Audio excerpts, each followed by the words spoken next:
Ang bagong chika ni Ogie Diaz, Catherine Bernardo at Alden Richards, mag-MU na?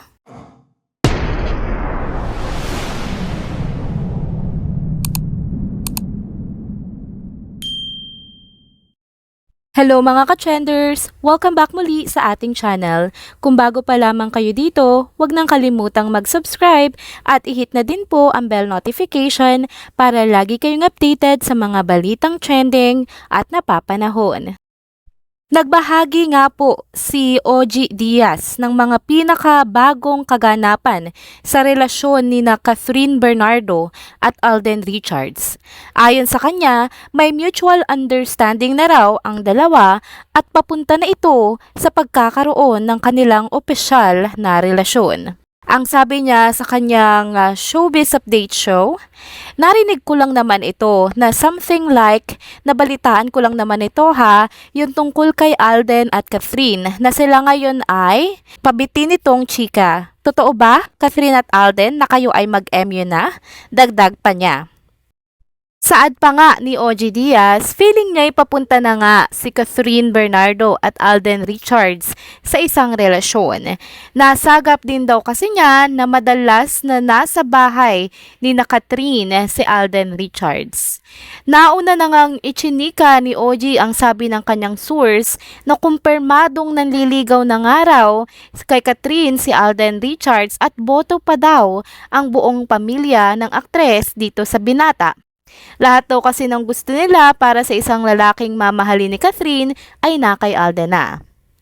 Ito naman po ang mga reaksyon ng mga netizens patungkol sa pausbong na relasyon na ito ng Catherine. Komento nga ni Atlases Notion 7986, pagkas din ang headline nyo, hindi ko maskip ang vlog nyo.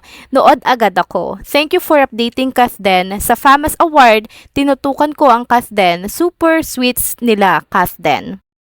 Komento naman ni at Joanne Meneses 1000. I am not fan of any showbiz couple, but Alden and Catherine is somehow interesting.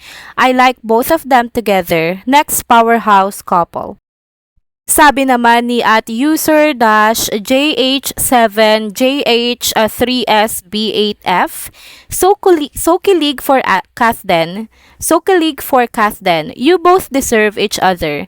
Parehas kayong may mabuting kalooban, family-oriented, successful, smart at may kakulitan din. Hehe. Sabi naman ni at Marnsky875, Catherine, deserve nyo sumaya, tuloy nyo lang. Ito naman ang naging komento ni at Sunrise00077. Whenever Kath is with Alden, you can really see the real her. When she laughs, make jokes with him, and when she stands as a woman, she is truly happy and she deserves it. Dagdag na komento naman ni at user-GJ6DV5JZ8S. Very happy ako sa balita kay Alden at Catherine. Dagdag na komento naman ni at Gracie Borlado 9531, whomever Kath chooses, basta happy siya, yun ang importante. Praying and rooting for them. Dagdag na komento naman ni at Karina Panganiban 3414, Kasden deserves to be happy. Pareho silang good people and both hardworking. I am so happy for them. Sana in the future maging sila talaga. Bagay na bagay sila. Komento naman ni at Lee Maria Lourdes 3565, sa totoo lang po, on and off camera, walang negative publicity ang Kasden, kaya mapa-career or personal nilang buhay.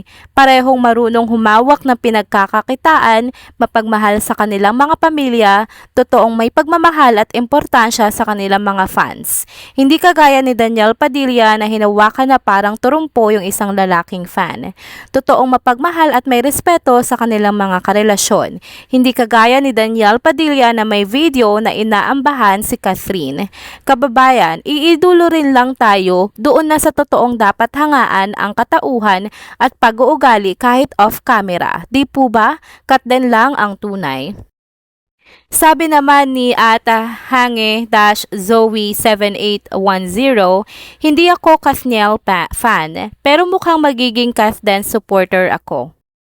Komento naman ni As Anything Channel 1255 dati si Alden nanligaw kay Julian pero time ng Main at Alden yon kaya di natuloy. Sana ito maging sila na talaga forever. Kathden.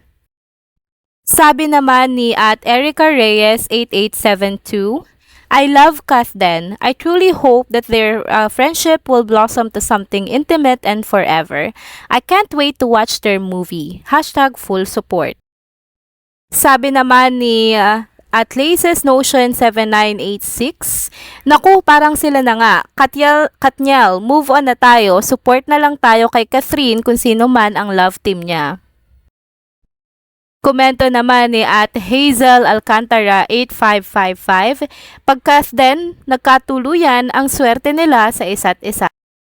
Dagdag na komento naman ni at Aria Ara, manifesting for Hello Love Again to be the highest grossing Filipino movie ever. That is it mga ka-trenders, dito na po muna nagtatapos ang ating isa na namang trending video update. Salamat sa pagsama sa akin hanggang sa dulo ng video na ito.